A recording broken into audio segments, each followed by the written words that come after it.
Hi friends, అందరికి నమస్కారం. అయితే ఇటీవల దేశాన్ని షాక్కి గురి చేసిన కేతన్ అగర్వాల్ హత్య కేసులో ప్రతిరోజైతే కొత్త కొత్త విషయాలు వెలుగులోకి వస్తున్నాయి. పోలీసుల దర్యాప్తు ప్రకారం ఈ హత్య ముందే ప్లాన్ చేసిన నేరమా అనే కోణంలో విచారణ అయితే కొనసాగుతోంది. దర్యాప్తులో భాగంగా ప్రధాన నిందితురాలైనటువంటి సియా గోయల్ను పోలీసులు సంఘటనకు సంబంధించిన ప్రదేశానికి తీసుకెళ్లి ఘటనను ఎలా అమలు చేశారు అనే విషయంపై విచారణ అయితే చేపట్టడం జరిగింది.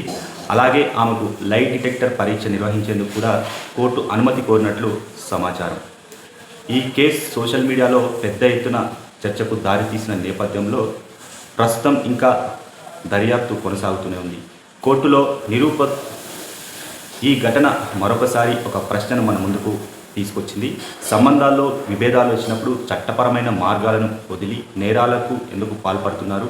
ఇలాంటి ఘటనలు మన సమాజానికి ఎలాంటి మెసేజ్ని తీసుకొస్తున్నాయి? ఈ కేసులో ఇంకా ఎలాంటి నిజాలు బయటకు వస్తాయో వేచి చూడాల్సిన అవసరం అయితే ఉంది. ఈ అంశంపై మీ అభిప్రాయం ఏంటో కామెంట్ రూపంలో తెలియజేసే ప్రయత్నం చేయండి. థ్యాంక్ యూ, ధన్యవాదాలు.